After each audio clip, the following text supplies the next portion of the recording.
Bapak Ibu yang dirahmati Allah, Assalamualaikum warahmatullahi wabarakatuh. Waalaikumsalam. Hamdan wa syukran lillah wa musallian ala rasulillahi wa ba'du. Bapak Ibu yang dirahmati Allah, karunia Allah tak terhingga, karena itu wajib kita untuk mensyukurinya, wajib kita untuk menikmatinya, wajib kita untuk senang, gembira, eh, familiar, care dengan yang lain. Semua itu adalah pengejawantahan dari sebuah rasa kenikmatan yang dikaruniakan oleh Allah kepada kita. Bapak Ibu yang dirahmati Allah, tentu rasa syukur tidak hanya Alhamdulillah saja. Anak SD juga bisa, anak-anak juga bisa. Kita sebagai orang yang sudah usia emas, usia senior, usia yang penuh banyak pengalaman, maka tentu tidak hanya sekedar Alhamdulillah terucap, tetapi hendaknya pada perilaku kita menandakan kita bersyukur kepada Allah. Dengan cara berbagi, menebar senyum, saling sapa, senang, gembira, dan seterusnya. Dengan istiqomah ibadah itu di antara bentuk-bentuk kita dalam mensyukuri nikmat Allah. Mensyukuri nikmat Allah tidak harus berada di luaran, di rumah pun juga bisa. Dengan hal-hal yang bermanfaat kita lakukan. Bahkan mungkin jauh banyak lebih manfaat apabila kita sudah bergabung bersama ngaji seperti ini. Tentu saja saling mensupport satu sama lain. Jangan apa ini namanya merendahkan satu sama lain. Terus ngenyek wong sing ngaji gak lancar, loh jangan. Jadi itu waduh ya Allah alhamdulillah sudah bisa ngaji abad asai kurai wis alhamdulillah bersama-sama disyukuri ketantol-tantol ngajine ya wis tetep gelem disuruh ngaji baca ya tetap mau saja kecantol-cantol tetap mau saja megap-megap tetap mau saja suara-suara sudah paro nafas sudah tinggal sedikit-sedikit ya mau saja ngaji itulah yang kita bahas dari kebiasaan itu Mas yo ngaji itu wabot suaranya sudah separuh, nafasnya sudah hilang sedikit, muncul lagi, hilang lagi, muncul lagi. Itulah menjadi kebiasaan kita dan itu tidak akan pernah hilang sirna dari kecintaan kita kepada ngaji, cari ilmu, karena itu adalah cahaya. Dan tentu saja ditentukan itulah nanti kita akan meninggal dunia. Rasa syukur ini tidak boleh berhenti terus. Terus rasa syukur. Walaupun sudah usia itu panjenengan apakah panjenengan tidak merasa bahwa itu nikmat, bahwa kita ini digabungkan di pagi ini untuk ngaji, itu nikmat. Dimelek nih, dibangunkan pagi tadi, lalu buka laptop, buka HP. Itu kalau tidak karunia Allah, nikmat Allah tidak bisa. Karena itu sebenarnya adalah makanan terlezat untuk rohani kita yang kita tidak sadari. Itu adalah karunia Allah, nikmat Allah yang luar biasa. Tidak hanya sekedar makan, minum, yang itu rasanya lezat, enak untuk badan kita yang akan hancur, itu nilainya sangat rendah, nilainya sangat sedikit sekali. Nilai yang besar adalah bisanya rohani menikmati indahnya wejangan, nasihat, ayat-ayat Al-Quran yang dibaca, sholat dan sebagainya. Itu adalah nikmatan yang nikmat, nikmatnya nikmat. Karena itu yang akan muncul, yang akan bertahan, yang akan abadi ketika kita dalam perjalanan panjang menuju ridhonya Allah di akhirat nanti. Tentu saja ada uswah dari Rasulullah. Mari kita uswah Rasulullah, kita kenali dengan baik. Panjenengan juga sudah mendapati ilmu-ilmu, informasi tentang betapa sayangnya kepada umatnya, betapa tidak mungkinnya Rasulullah meninggalkan menikmati indahnya surga sebelum seluruh umatnya itu masuk surga. Itu sebagai informasi luar biasa dari Allah kepada kita semuanya, dari Rasulullah kepada kita semuanya, agar kita mencintai beliau, mentadaburi sejarah beliau, dan meniru perjuangan beliau yang tak henti sampai akhir hayat. Sesungguhnya kecintaan beliau, kecintaan yang abadi, kecintaan yang akan dibawa sampai akhirat nanti, sehingga waktu diambil rohnya pun masih memanggil-manggil umatnya, umati, umati, umati.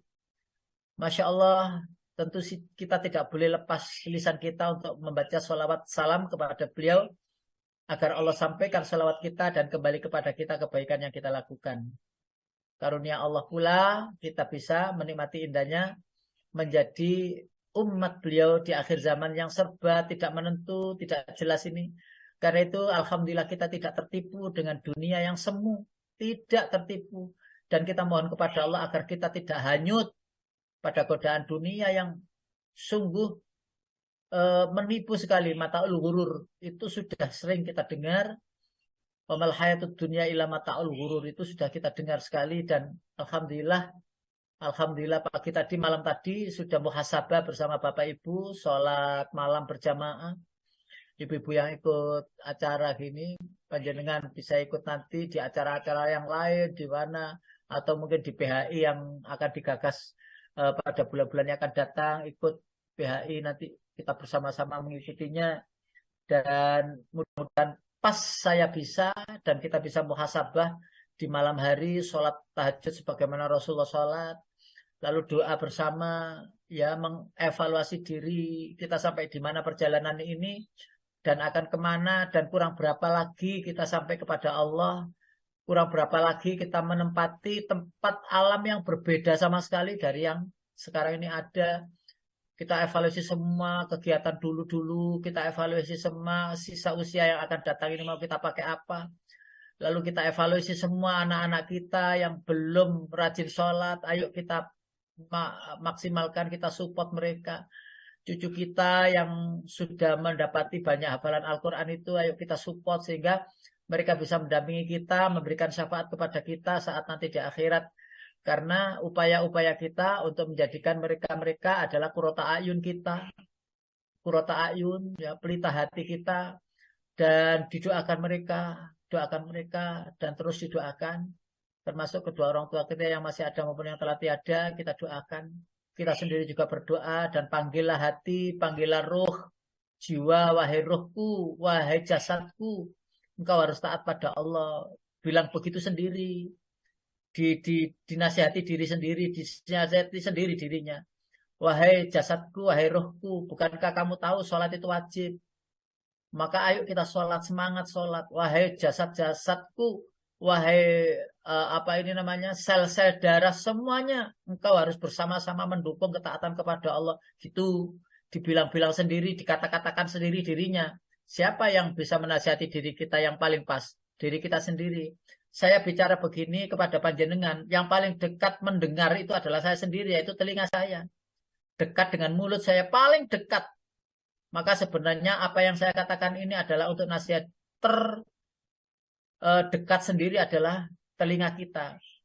Jadi panjenengan ngebel-ngebel, klakson-klakson, titit mobil itu sebenarnya sing berbeken itu sebenarnya dengan sendiri. Karena yang paling dekat dengan klakson mobilnya atau kendaraannya itu ya jenengan yang punya. Seperti itulah nasihat kepada orang lain. Sebenarnya nasihat itu yang paling pertama kali yang mendengar adalah kita sendiri. Maka rasakanlah bahwa itu adalah kita dinasihati orang lain yang keluar dari mulut kita sendiri. Ketika lisan kita berbicara ini maka pendengaran sam'an kita itu mendengar. Bukan telinga tapi sam'an kita mendengar. Karena itu sebelum mengatakan sesuatu maka ketahuilah bahwa wahai telingaku dengarkanlah apa yang aku katakan. Wahai hatiku, dengarlah apa yang aku katakan. Wahai penglihatan hatiku, dengarkan yang aku katakan. Dengarkan, pahami yang aku katakan. Bahwa engkau harus taat kepada Allah. Itu disugesti sendiri. Engkau harus taat kepada Allah. Tidak perlu menunggu orang lain untuk menasihati. Sugesti itu menjadikan kebiasaan akhir kita nantinya. Ketika kita sudah mensugesti diri sendiri, wahai jiwaku, rohku, jangan khawatir. Engkau sudah saya kenalkan Allah Tuhanmu dan Tuhan kami semua seluruh badan ini. Kita sudah kenal Allah, sugestikan begitu itu sehingga ketika akhir zahayat nanti itu nggak ada rasa takut. Nggak ada rasa takut Bapak Ibu. Panjenengan pernah mendengar. Panjenengan pernah mendengar. Ini kisahnya itu panjenengan sering mendengar. Bapak Ibu, Zulaikha yang menyenangi Yusuf itu kan jengkel dengan wanita-wanita Mesir yang selalu membuli dirinya, memviralkan ya. Jadi diviralkan seantero Mesir. Oh, Zulaikha seneng sama pemuda itu, seneng sama anak angkatnya. Itu gemes itu orang-orang. Walaupun itu memang iya. Zulaikha itu gemas. Mereka tidak tahu bagaimana Yusuf yang sebenarnya. Lalu diundang lah wanita Mesir yang banyak omong itu. Belum tahu dia dengan Yusuf. Berjajar kan? Duduk berjajar. Zulaikha tahu, cerdas Zulaikha itu. Bukan orang sembarangan. Diberilah buah yang itu bisa dikupas. Disediakan pula pisau yang ada di sana. Loh, yang mempunyai ide memberi buah dan pisau itu siapa? Zulaikha, cerdas dia. Jadi dilakukanlah tanpa sepengetahuan mereka akan menyadari bahwa mereka akan menghancurkan diri sendiri jika melihat orang yang belum pernah mereka lihat ketampanannya. Dan betul kan ketika dipersilakan oleh Zulaikha, wahai wanita-wanita undanganku, bestiku, sayangku, ayo semuanya dikupas bersama-sama bareng-bareng. Dikupaslah buah itu, lalu Yusuf diminta untuk keluar. Nabi Yusuf tidak tahu kalau sebenarnya dipamerkan oleh Zulaikha kepada wanita-wanita, tidak tahu. Nabi Yusuf dipamerkan, disuruh jalan. Apa yang dikatakan oleh wanita itu? Ma hadza basyara in hadza illa malakun karim. Loh, ini bukan manusia, ini malaikat itu. Loh, tidak sadar itu dia menyayat tangannya gini. Menyayat tangan, di atasnya ada buah. Itu peri, Bapak. Bu, peri itu. Tetapi kenapa tidak merasa perih? Karena memandang wajah tampannya Nabi Yusuf. Disitulah yang saya maksud, Bapak Ibu. Ketika roh nanti diambil oleh Allah, Allah tampakkan tempat kita di akhirat nanti itu yang kita tuju. Surga-surga alam kubur. Karena jasa-jasa yang telah kita lakukan di dunia itu diterima oleh Allah. Lah itu loh bentuk kebahagiaanmu yang akan yang kamu tempati nanti. Loh, sakitnya roh terlepas. Itu tak terbayangkan. Jadi semuanya terkooptasi konsen kepada betapa surga itu indah di hadapannya itu. Lalu dia tersenyum. Roh keluar itu enak saja. Halus saja. Gitu loh Pak. Itu analog saya. Analog saya. Yang mungkin panjenengan belum pernah menanalogkan Nabi Yusuf dengan kematian. Tidak. Ketika orang itu sudah konsentrasi kepada kesenangan, keindahan itu lupa. Dia duduk itu lupa kalau duduk. Berdiri itu lupa kalau berdiri. Capek berdiri seharian itu mampu bukan. Karena indah apa yang dilihat dan dinikmati. Karena terkonsentrasi ke sana. Begitulah jika Allah sudah menunjukkan sayap malaikat itu bisa dilihat oleh makhluk manusia beriman. Lalu melihatnya begini keindahan itu, lupalah dia bahwa sebenarnya roh yang dikeluarkan dari badan kita itu sakitnya sakit. Bagaimana tidak sakitnya sakit? Hadis sudah menerangkan. Seperti disayat-sayat sembilu, seperti disayat pedang, sakitnya 7 kali sakit, ya. Oh, enggak, luar biasa gambaran itu. Tetapi itu bisa hilang jika kebiasaan kebaikan kita lakukan saat-saat sebelum ajal tiba. Disinilah sebenarnya sanlat-sanlat dilakukan itu, entah di PHI, entah di mana itu sebenarnya mengkondisikan saat itu menghantarkan kita semuanya untuk husnul khotimah. Jadi ngaji seperti ini, pagi seperti ini, itu tidak lain adalah menjadi kebiasaan kita. Makanya di topik yang panjenengan lihat di slide itu, keadaan seseorang tergantung akhir hayat. Atau kebiasaan sehari-hari, itu menentukan akhir hayatnya itu modelnya bagaimana. Bapak Ibu, ilustrasi yang lain. Pernah mendengar yang namanya Erik, ilmuwan perikanan dari Australia. Erik namanya. Dia sering meneliti tentang hiu, binatang laut, tentang ikan-ikan, macam-macam. Kebiasaan nyelam gitu itu, yang akhirnya meninggalnya ya karena ikan. Ketusuk yang namanya ikan pari di badannya itu, sampai 12 tusukan racun ikan pari. Dan yang membuat meninggal itu adalah tusukan yang ada di dada. Tusukan ikan pari. Karena saya pernah ketusuk ikan pari itu pernah. Sekali ketusuk itu kira-kira 2 jam, 3 jam itu tangan itu kram.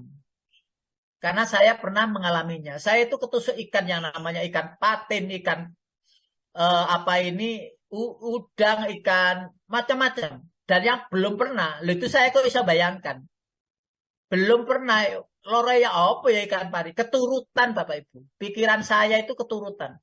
Dapat ikan pari, saya pegang-pegang, ternyata dia mundur, lalu nancap di jari-jari saya, atasnya sebagian jari-jari sini, tak tarik itu sampai bunyi kerak gitu Pak. Wah, saya itu bukan penggemar ikan, tapi ya wis nasibnya ketusuk itu gara-gara bayangkan, ya apa rasanya itu. Akhirnya Allah berikan itu sama dengan doa. Rasanya 4 jam, 3 jam itu tangan sudah nggak bisa digerakkan. Tapi saya optimis, nggak ada masalah dengan itu. Wong ini hanya sekedar racun ikan lah, nggak ada bahaya gitu. Karena latuk khudu sinatu walanau apa ini mandaladi asyfa'u indahu illa biidzni. Tidak ada satupun yang membuat madorot, yang manfaat, yang menolong kecuali Allah yang membuat madorot apapun gitu. Lalu karena mukjizat Allah melalui ibunda kandung saya itu, lalu hanya dipegang saja begini, itu pernah saya ceritakan lalu, hanya dipegang ini tempat di mana racun itu berada. Seketika ngapunten, seketika itu tangan saya itu lemas, tidak kaku lagi dan tidak sakit lagi. Tidak sakit lagi, lalu ya Allah, benar-benar orang tua ibu itu Masya Allah sudah, Masya Allah. Benar luar biasa. Dan itu mukjizat yang luar biasa dari Allah melalui ibu. Ya, kelebihan ibu yang tak ditampakkan kepada banyak orang. Bahkan anak-anaknya. Dan saya sering mengalami mendapatkannya kesembuhan itu dari ibunda tercinta almarhum. Mudah-mudahan Allah mengampuni segala dosanya dan menerima amal kebaikannya. Lalu Bapak Ibu yang dirahmati Allah, meninggalnya Eri tadi yang dari Australia tadi karena itu kebiasaan di sana. Maka begini, kita lanjutkan. Akhir hayatmu ditentukan dari kebiasaan. Lalu kita lanjutkan lagi. Begini Bu, Bapak Ibu yang dirahmati Allah. Allah akan mencabut nyawa sesuai kebiasaan hambanya. Jika perilaku sehari-harinya baik, besar kemungkinan baik pula akhir hayatnya. Husnul khotimah. Biasanya itu setiap Jumat itu memberi Jumat berkah gitu ya. Ya, kebiasaan itu menampakkan pada kebiasaan akhir hayatnya. Sudah ada di ujung. Maut itu masih mengingatkan anaknya, nah antarkan ya. Itu loh nasi itu untuk Jumat berkah ya. Padahal itu sudah di ujung usia. Sudah kurang beberapa menit saja atau detik saja. Atau hari atau minggu. Masih sempat menyampaikan itu padahal dalam keadaan sakit. Karena kebiasaan saja. Panjangan setiap pagi baca Al-Maksurat. Sore baca Al-Maksurat. Kemanapun pergi itu nggak enak. Nggak enak. Ada apa ya yang kurang ya? Ternyata belum baca Al-Maksurat. Lalu gagen-gagen. Ngambil doa, buku doa Al-Maksurat itu dibaca. Bismillahirrahmanirrahim. Begitu itu Bapak Ibu jangan khawatir. Kalau panjenengan menjadi kebiasaan, itu sampai akhir hayat. Menjelang akhir hayat. Di sore hari gitu ingat Bismillahirrahmanirrahim. Baca gitu. Nah kebiasaan yang baik setiap hari. Yang kita istiqomahi setiap hari. Walaupun kita sakit. Allah menghantarkan roh yang sudah biasa itu tuh nagih makanannya. Yaitu zikir. Itu nagih. Mengingatkan kita. Walaupun tanpa disadari kita sadari kita itu sudah sebenarnya lupa. Tapi roh tidak akan pernah lupa. Roh itu tidak punya sifat lupa. Roh itu selalu ingat dan ingat terus. Lalu menuntut kita untuk begini, begitu, dan lain sebagainya, dan lain sebagainya. Tentunya sebaliknya. Bila kebiasaan buruk, maka akan berpotensi saat mengembuskan nafas terakhir dalam kondisi buruk juga. Su'ul khotimah, naudzubillah. Kebiasaan sehari-hari itu melepas burung dara itu Bapak Ibu. Nggawa keranjang, di situ ada burung dara, untuk diadu kecepatan, pulangnya nanti itu cepat yang mana, lalu mendapatkan uang untuk perjudiannya. Loh, ketika dia setelah melepaskan burung dara itu, pulang jatuh, lalu meninggal dunia. Kebiasaannya itu menjadi seperti itu. Satu ketika lagi, setiap malam itu dia minum Homer. Setiap malam. Yang akhirnya pulang pagi itu oleng sepedanya. Di perjalanan, dia ketabrak trailer yang besar. Saya belum pernah tahu ada trailer yang lewat jalan Kutai. Ciliwung itu. Kan sempit. Tapi ada trailer besar. Kok di bawahnya itu trailer besar itu berhenti. Di bawahnya itu ada anak yang tergeletak. Yang badannya itu sobek-sobek. Tangannya sobek. Mukanya sobek. Dan itu sudah dibungkus, ditutup. Tak buka itu. Tak buka itu ternyata kok kedip-kedip. Kok masih hidup ini. Matanya memerah. Mas, tenang ya. Ayo, tenang. Ayo, kalimat Allah, Allah dibaca ya. Dianggapnya itu sudah meninggal. Saya coba tak buka apa ini namanya koran itu karena ditutupi koran. Loh, Pak masih hidup. Ada Pak polisi di situ. Pak masih hidup ini, Pak, masih hidup. Dan itu dia kejepit tronton itu yang akhirnya dijemput. Kebiasaan mereka sehari-hari menentukan akhir hayatnya. Kita tahu bagaimana nasib kita kelak di akhirat. Maksud saya, kita tidak tahu bagaimana nasib kita kelak di akhirat. Bahagiakah atau sebaliknya? Susah. Perihal ini bisa kita jawab dan kita jadikan renungan bersama. Mau gimana kita ini? Itu pilihannya saat ini. Tidak besok Bapak Ibu. Saat ini. Kembali saya mengulang dari awal itu. Sugestilah diri sendiri. Jangan menunggu Ustadz menasehati. Kalau Ustadz menasehati itu hanya pelengkap saja. Tapi yang paling penting itu panjenengan bisa menasehati diri sendiri. Bahkan mensugesti diri sendiri. Tak ulang caranya. Wahai hatiku. Bukankah Allah titipkan iman di dalam dirimu? Dengan iman itu tenanglah kamu. Dengan iman itu engkau menjadi damai. Dengan kedamaian yang engkau dapat itu, seluruh organ tubuh jadi damai. Karena engkaulah penentu kedamaian. Biiznillah atas izin Allah. Dan jangan gelisah, sudah dititipkan Allah kepadamu, hatimu. Wahai hatiku, perhatikan nasihatku. Ngomong-ngomong dewe Pak Bu. Bicaralah sendiri kepada hati. Lalu bicaralah kepada jantung ketika jantung kita sakit. Bicara kepada hati kalau hati kita sakit. Bicaralah kepada ginjal kalau ginjal kita sakit. Kepada liver kita, kepada paru kita, wahai paruku yang setiap saat engkau membantuku untuk bernafas sempurna. Kau sekarang dalam keadaan sakit. Ayo, semangat sembuh ya. Ayo kita mohon kepada Allah agar engkau kembali normal sebagaimana dulu ketika kita bersama terus untuk bernafas bareng dengan sekian sekali nafas, dengan sekali tarikan itu Allah, dengan sekali tarikan itu subhanallah, dengan sekali tarikan alhamdulillah. Loh, panjenengan nggak usah bingung mencari dokter. Itu sugesti sebagai pengganti obat terbaik. Panjenengan percaya boleh tidak, percaya boleh tidak boleh. Tapi itu sudah sering saya lakukan untuk mensugesti seseorang. Akhirnya Allah memberi karunia kesembuhan. Ditambahi fisiknya, dirinya, dicek ke rumah sakit. Dokter ditanya, oh ini sakit ini, sakit ini. Maka sugestikan, fokuskan pada tempat di mana sakit itu. Kalau panjenengan punya sel-sel yang bermasalah, kok keluh semua kaki-kaki dan lain sebagainya, di samping ojo sembarangan. Engko ya wis disugesti, wahai kulitku, wahai sendi-sendiku, kamu kok begini kaku semuanya. Wis disugesti cek mangane iku pancet ae kikil, bebek, ayo pancet Pak, Bu. Yo gak iso mari sugesti. Yo mari disugesti waras, mangan bebek meneh, mangan bebek meneh. Yo pancet yo. Yo cok ngono. Makanlah makanan yang baik, makan halal dan baik. Ya tentu tetap menjaga dong. Ya mari disugesti sembuh lalu itu ya nggak bisa gitu, nggak bisa gitu. Ayo, itu caranya Bapak Ibu. Makanya Ustadz itu hanya menyempurnakan saja. Panjenenganlah sebenarnya yang bertugas untuk menstabilkan badan ini. Mungkin panjenengan ada kesalahan dalam makanan, kesalahan dalam apa ini membayangkan orang, pernah khusuudzon atau pernah mangkel, dan itu menjadi penyakit-penyakit yang ngumpul-ngumpul itu. Maka sugestikan hati, sugestilah badan, sugestilah rohani. Ayo roh, wahai rohaniku, ini gitu, Bapak Ibu. Gitu ya. Wes ojo lali lo ya. Iki cek melek apa turu iki, ha?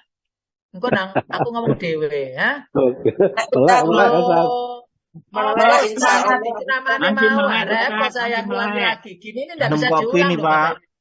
Kecuali panjenengan ngerekam lah itu. Nggih Pak Samedi Masih nggih. masih melek kok Ustaz Ah, sambil ngopi. Oke. Melek Ustaz. iya. Wes, saya yakin panjenengan melek. Walaupun matanya itu mungkin rada merem-merem, hatinya melek Ustaz. Oke, wes gak ada masalah. Wes, pokoknya saya sampaikan, wes.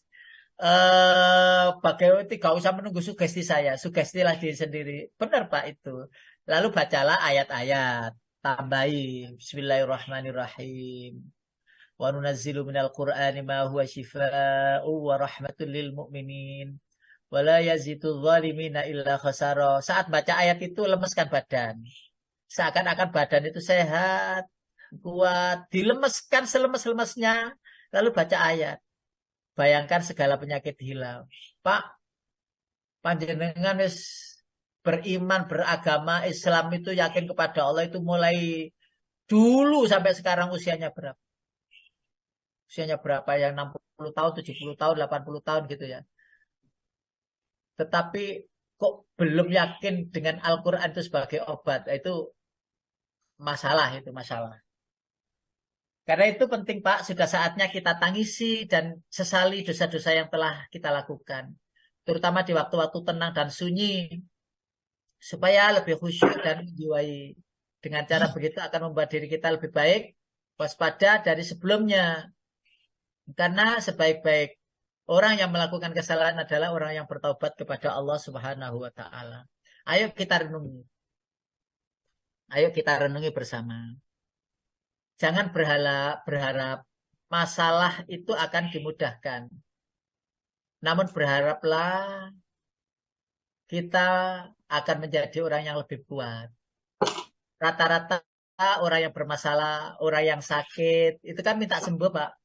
Minta selesai masalahnya. Rata-rata kan gitu ya. Itu sudah harus dirubah begini.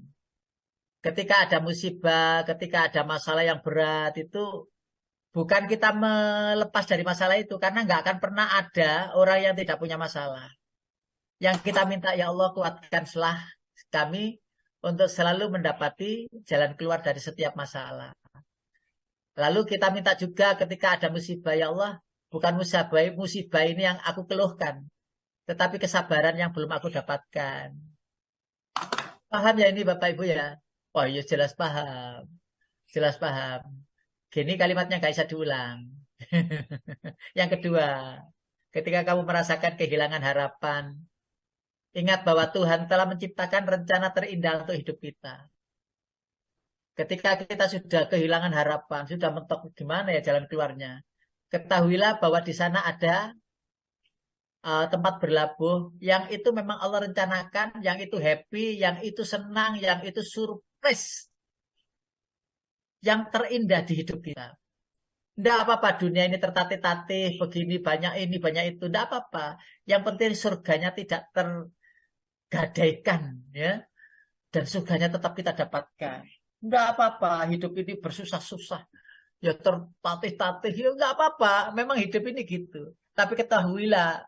Allah menunggu ada di sana. Rasulullah menunggu kita di sana. Untuk menikmati indahnya surga. Firdaus. Surga tertinggi. Atau surga ma'wa yang ada di bawahnya. Ingatlah bahwa tak ada yang abadi di dunia ini. Termasuk masalah yang ada dalam hidup kita. Masalah yang ada dalam hidup kita. Sebesar masalah apapun. Tidak abadi masalah itu. Tidak abadi. Tidak akan selamanya. Termasuk kebahagiaan dunia pun juga tidak abadi. Kecuali yang abadi adalah kebahagiaan yang keluar dari rasa iman yang kita miliki. Sehingga kebahagiaan kepada Allah Tuhan kita yang kita sembah, yang kita apa ini namanya, yang kita jadikan kebergantungan kita tiap hari.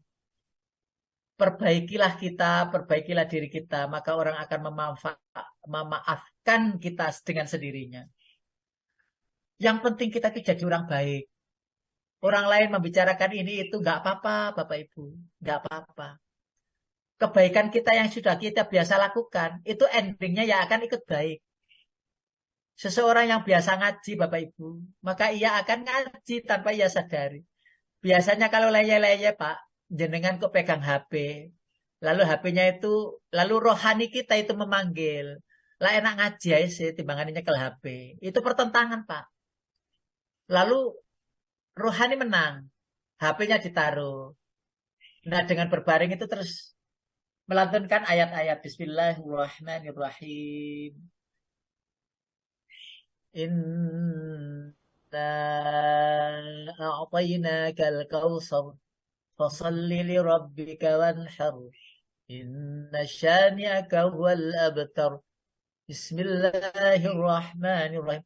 Panjenengan ulang-ulang hafalan-hafalan yang panjenengan hafal itu. Panjenengan ulang-ulang lagi. Setiap pegang HP, itu selalu terpikir itu Al-Quran. Setiap pegang HP, selalu yang terpikir itu hafalan yang ada itu. Lalu HP-nya ditaruh terus Bismillahirrahmanirrahim. Sekarang itu tidak ada orang sedih, Bapak Ibu. Sekarang itu tidak ada orang sedih. Gara-garanya pegang HP terus. Dulinan HP, tadi sedihnya hilang. Di samping pertemanan itu juga hilang.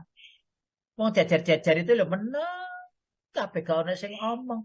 Kok sepi gitu. Jadi punya permainan sendiri-sendiri. Yaitu sing tipis-tipis itu. Yaitu HP itu. Hilang pertemanan itu. Jadi orang itu nggak ada yang stres. Sekarang itu seneng kabeh. Tapi senengnya keliru. Kalau biasanya nyekel HP ku Pak. Nanti Bu, kalau mau meninggal itu sih dicekel itu HP di HP ku lalu meninggal gitu. Naudzubillah min dzalik. Si dideloki si cekel itu HP di HP ku. Wong mau meninggal sih diburu-buru HP. Kenapa? Karena tangannya itu sudah biasa pegang HP itu. Ya lucu meninggal kok nyekel HP. Lucu ya. Tidak nyekel Quran. Ya alhamdulillah sih. Iya Ustaz pegang HP tapi isinya tuh ayat-ayat itu. Alah pret. Tak percaya. Jarang. Paling yang buka kirimannya arek-arek gambar-gambar foto-foto itu. Ada Pak Jalil di sini mendengarkan guyu katanya. Iya Ustaz. Ini ada pendengar setia. Itu ada jejer-jejer itu. Bapak-bapak itu, ibu-ibu itu ya Allah. Hidup adalah tentang belajar Bapak Ibu. Hidup ini kita terus belajar. Adakah yang berhenti belajar dengan ilmu yang dimiliki? Berhenti tidak. Terus belajar, terus belajar. Ketika kita dalam keadaan safar belajar, dalam proses belajar, lalu Allah mengambil, bukankah itu adalah puncak dari kesenangan dan amal yang kita lakukan? Saat belajar itu ternyata duduk, panjenengan setiap pagi mendengarkan gini loh. Bisa jadi kan ketika keluarga atau istri kita, anak kita, ayah, ya, kok kita itu sudah nggak ada gitu. Duduk di depan kita itu masih ada tayangan ngaji. Ayah nggak ada. Ketika mendengarkan tausiah, ya Allah, loh gitu itu banyak loh ngapunten. Banyak terjadi. Banyak. Bukankah saya ini sering mendapati yang begitu sehingga saya itu iri. Wong pas sholat sujud kok ya. Memandikan orang begitu itu mudah sekali Bapak Ibu. Mudah sekali.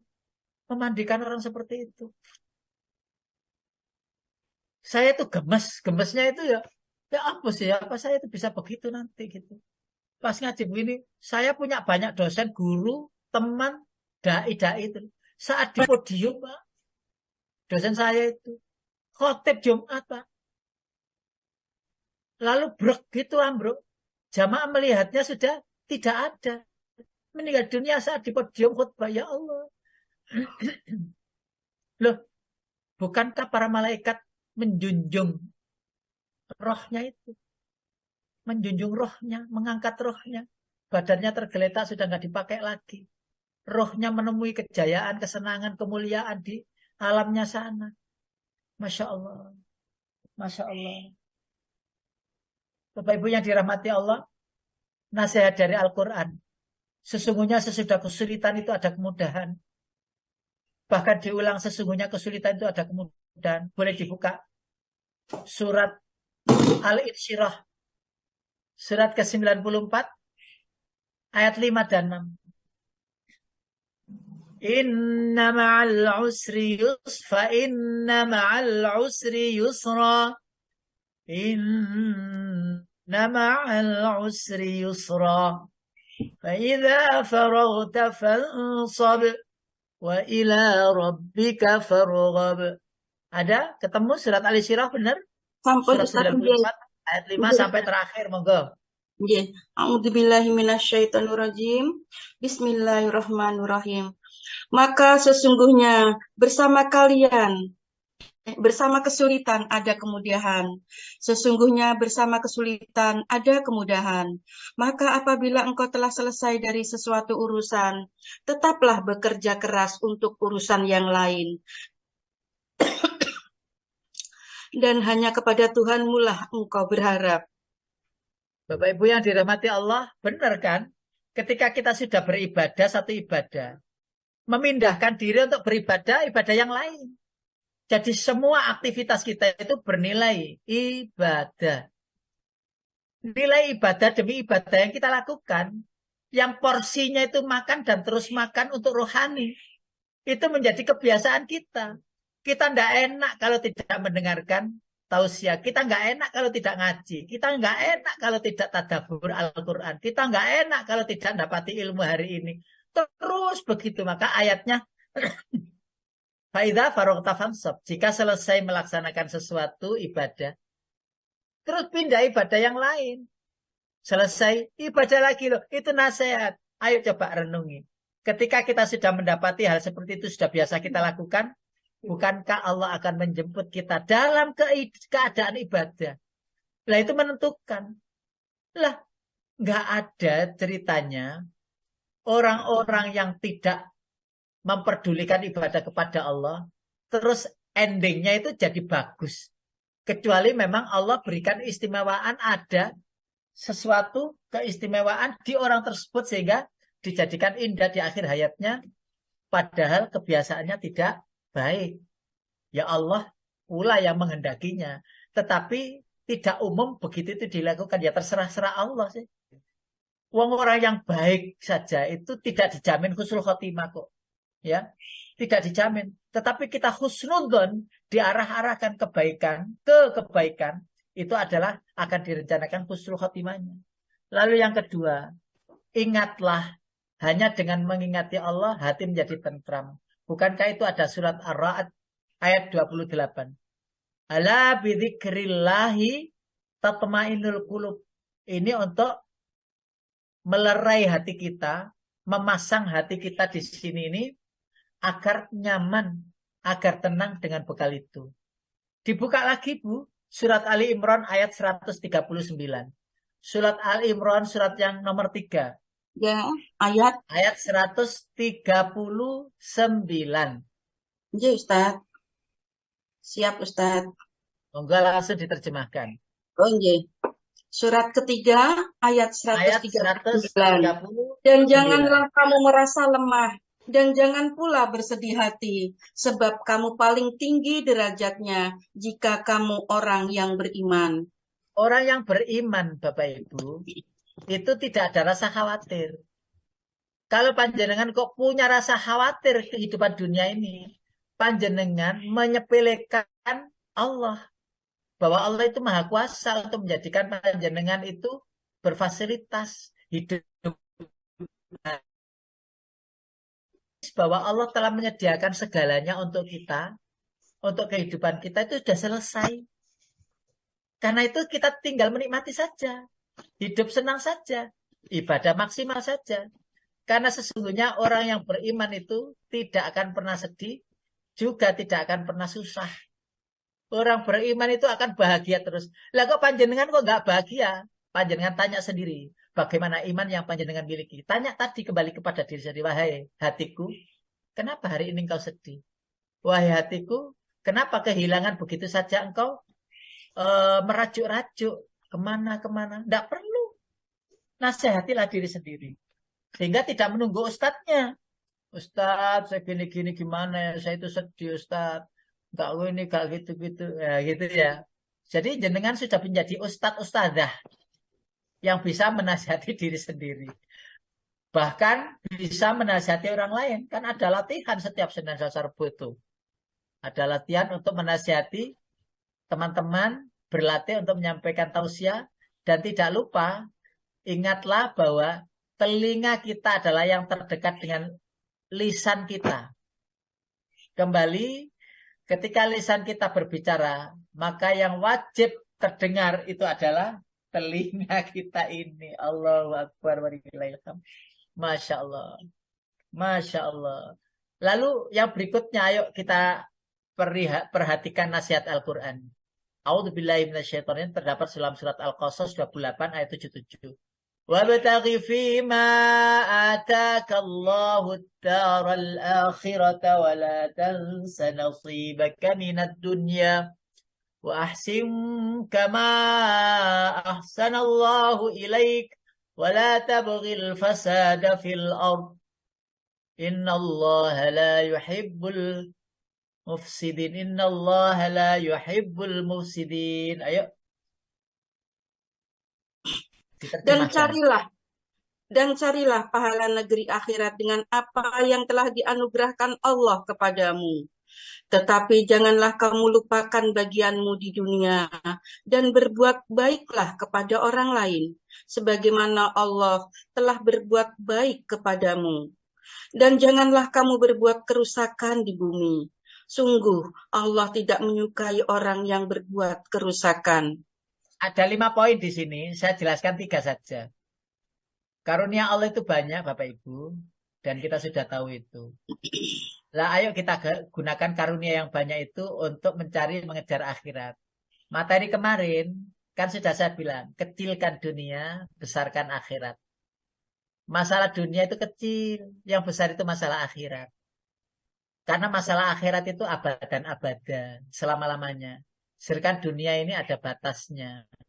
Karena itu sering juga saya ceritakan bahwa kehidupan kita ini kehidupan yang semu, kamuflase. Kehidupan yang tak tampak kebaikan, kesenangannya pun juga terbatas.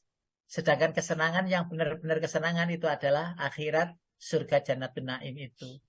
Dan kita raih, kita kejar itu. Dan kita mencari yang tidak biasa-biasa saja. Kalau panjenengan mencari surga yang biasa-biasa saja, itu untuk orang yang biasa-biasa saja. Jangan mencari yang biasa-biasa gitu. Carilah surga yang tertinggi. Alladzina yarithunal firdaus hum fiha khalidun itu. Kalau panjenengan pengen surga firdaus yang tertinggi, maka syaratnya di surat Al-Mu'minun ayat 1 sampai ayat 6 itu dibaca. Nah, terus yang pertama, bahwa nikmat ini kita gunakan untuk mencari akhirat. Yang kedua, dunia ini memang tidak boleh kita tinggal. Karena akhirat itu bagaimana, kemuliaan surga itu bagaimana ditentukan di dunia ini. Ditentukan di dunia ini. Jangan sepelekan, dunia ini penting juga. Tetapi ketahuilah sekali lagi bahwa kita di dunia ini bukan untuk menjadi orang yang sudah jadi baik, tidak. Tapi orang yang menuju ke kebaikan. Orang yang selalu mengumpulkan kebaikan. Orang yang menuju ke kemuliaan secara pribadi, personal. Maupun kemuliaan dalam berjamaah. Menuju istiqomah ibadah. Menuju sabar. Menuju ikhlas. Menuju khusyuk. Menuju semua. Menjadi orang yang khusyuk. Itu kesulitan. Untuk sudah jadi itu kesulitan. Tetapi untuk menuju menjadi itu wajib. Nah, yang ketiga, berbuat baiklah kepada manusia sebagaimana Allah berbuat baik. Nah ini hablum minan nasnya. Jangan lupa kita punya teman, tetangga, keluarga. Sudahlah, kalau ada yang rewel-rewel, biasa saja. Karena Allah lah yang menjadikan dia rewel masuk di dalam kelompok keluarga kita. Memang dibegitukan. Lah ada yang meneng gak akeh omong belas ngono iku nek dijawel gak omong ya ono. Gitu itu ya ditaruh oleh Allah di dalam keluarga kita. Ditaruh semuanya. Nah, itu semuanya kita baiki, kita anggap mereka itu baik-baik saja. Kalau bisa dinasihati, nasihati. Karena itu sebanyak apapun kebaikan yang kita berikan kepada orang lain, maka akan kembali kepada kita kebaikan sebanyak yang kita berikan. Itu sudah hukum alam gitu itu. Nah, yang terakhir surat Ar-Ra'd ayat 3. Sorry. Surat Ar-Ra'd surat nomor 13 ayat 11. Innallaha la yughayyiru ma biqaumin hatta yughayyiru ma bi anfusihim. Wa idza aradallahu su'an fala maraddalah dan seterusnya. Monggo silakan diterjemahkan. Baginya manusia ada malaikat-malaikat yang selalu menjaganya bergiliran dari depan dan belakangnya. Mereka menjaganya atas perintah Allah. Sesungguhnya Allah tidak akan mengubah keadaan suatu kaum sebelum mereka mengubah diri mereka sendiri. Dan apabila Allah menghendaki keburukan terhadap suatu kaum, maka tak ada yang dapat menolaknya. Dan tidak ada pelindung bagi mereka selain Dia. Jika Allah menghendaki kita jadi baik, Bapak Ibu, ya kita itu tahu-tahu jadi orang baik. Tetapi ada prasyarat sebelum kita itu jadikan Allah baik. Yang pertama husnudzon kepada Allah, bahwa Allah memberikan kita kebaikan. Yang kedua bekerja keras sesuai petunjuk Allah untuk menuju kebaikan itu. Dan yang terakhir doa. Bantulah ya Allah, Allahumma a'inna ala dzikrika wa syukrika wa husni ibadati. Ayo kita fahami. Cukuplah Allah menjadi penolong bagi kita dan sebagai pelindung. Sesungguhnya hanya orang yang bersabarlah yang dicukupkan pahala mereka tanpa batas. Imam Syafi'i bilang begini. Jika kau tidak sibukkan jiwamu dalam kebenaran, maka ia akan menyibukkanmu dalam kebatilan. Jadi ayo segera kita sambut kebaikan demi kebaikan. Kalau terlambat, maka Allah akan membiarkan. Lalu setan menggoda kita untuk berkesempatan menjadi atau berjalan di arah yang tidak baik. Orang itu kalau tidak sibuk kepada kebaikan, ya berarti akan terjumus kepada keburukan, menyibukkan kepada keburukan. Maka teruslah dalam kebaikan dan teruslah dalam kebaikan. Cobaan hidupmu adalah untuk mengukur berapa besar kesungguhanmu untuk minta pertolongan kepada Allah. Ibnul Qayyim Al-Jauziyah. Maka kebiasaan kita bergantung kepada Allah. Ya Allah memanggil Allah. Ya Allah memanggil Allah. Maka di akhir hayat, ya lisan kita itu tidak lepas memanggilnya. Kalau ada seorang itu suka meso ya, kehidupannya itu saya dapati sering gitu itu. Masya Allah dari luar jauh itu, kedengaran meso itu. Mbok jangkrik, mbok apa itu kedengaran dari luar. Terus saya tanya kepada susternya itu. Sus, itu kok meso-meso itu siapa? Iya Ustadz, itu masih muda itu dia. Orangnya itu tidak beragama Islam Ustadz. Oh, jadi jerit-jerit sakit itu loh, meso-meso di dalam kamar itu sampai berbeken itu orang yang ada di sebelahnya itu. Meso-meso.